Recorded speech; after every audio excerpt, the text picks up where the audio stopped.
श्रीमद्भागवत महापुराण अथ द्वितीयो अध्याय भगवत कथा और भगवत भक्ति का महात्म्य। श्री व्यास जी कहते हैं, शौनक आदि ब्रह्मवादी ऋषियों के ये प्रश्न सुनकर रोमहर्षण के पुत्र उग्रश्रवा को बड़ा ही आनंद हुआ। उन्होंने ऋषियों के इस मंगलमय प्रश्न का अभिनंदन करते हुए कहना प्रारंभ किया। सूत जी ने कहा, जिस समय श्री शुकदेव जी का यज्ञोपवीत संस्कार भी नहीं हुआ था, सुंतरा लौकिक वैदिक कर्मों के अनुष्ठान का अवसर भी नहीं आया था, उन्हें अकेले ही संन्यास देने के उद्देश्य से जाते देखकर उनके पिता व्यास जी विरह से कातर होकर पुकारने लगे, पुत्र पुत्र।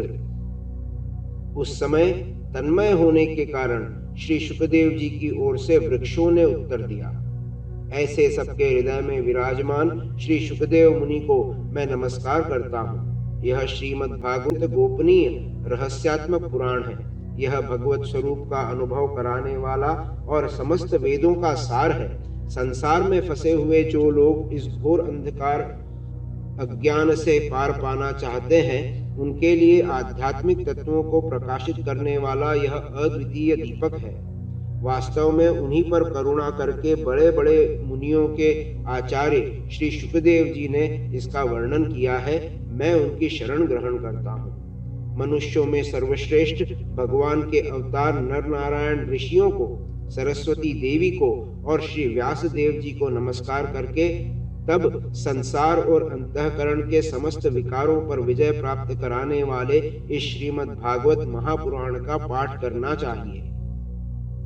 ऋषियों, आपने संपूर्ण विश्व के कल्याण के लिए यह बहुत ही सुंदर प्रश्न किया है, क्योंकि यह प्रश्न श्री कृष्ण से संबंध रखता है और इससे भली भांति आत्मशुद्धि हो जाती है। मनुष्यों के लिए सर्वश्रेष्ठ धर्म वही है जिससे भगवान श्री कृष्ण में भक्ति हो। भक्ति भी ऐसी जिसमें किसी प्रकार की कामना न हो और जो नित्य निरंतर बढ़ती रहे।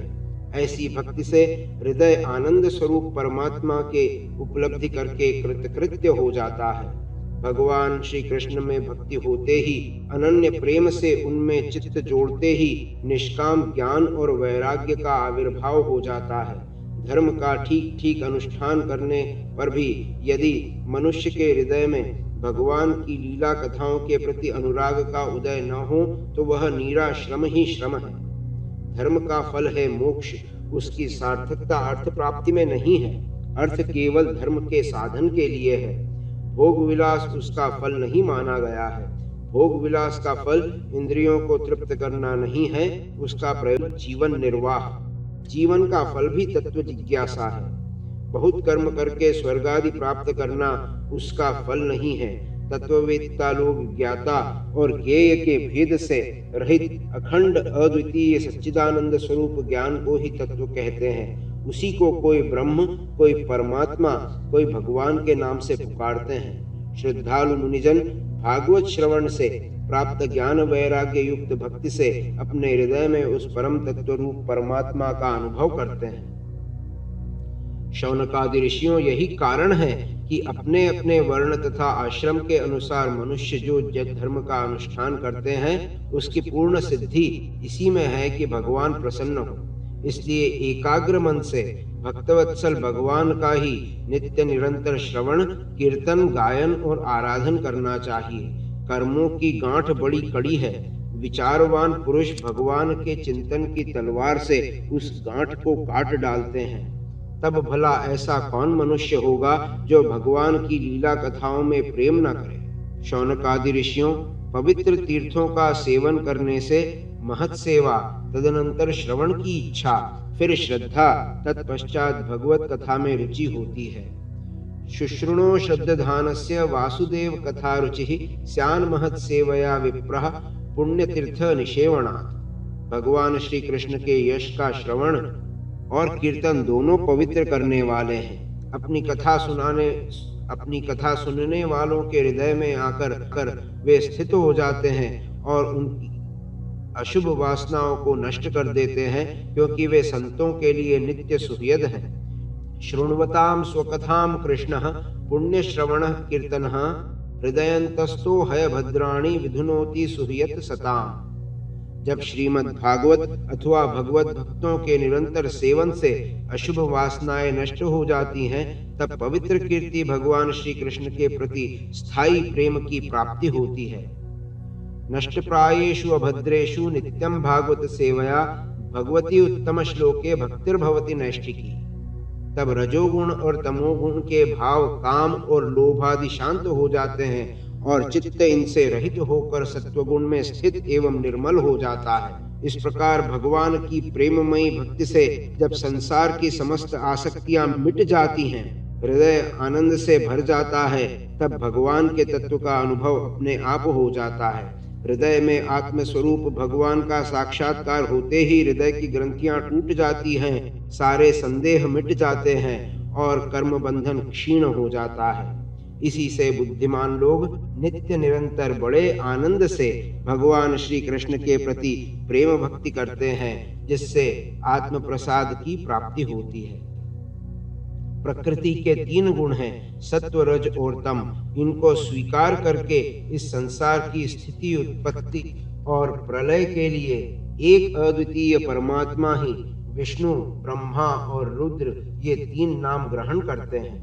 फिर भी मनुष्यों का परम कल्याण तो सत्वगुण स्वीकार करने वाले श्रीहरि से ही होता है। जैसे पृथ्वी के विकार, लकड़ी की उपेक्षा धुआं श्रेष्ठ है और उससे भी श्रेष्ठ है अग्नि, क्योंकि वेदोक्त यज्ञ यागादि के द्वारा अग्नि सद्गति देने वाला है। वैसे ही तमोगुण से रजोगुण श्रेष्ठ है और रजोगुण से भी सत्वगुण श्रेष्ठ है, क्योंकि वह भगवान का दर्शन कराने वाला है।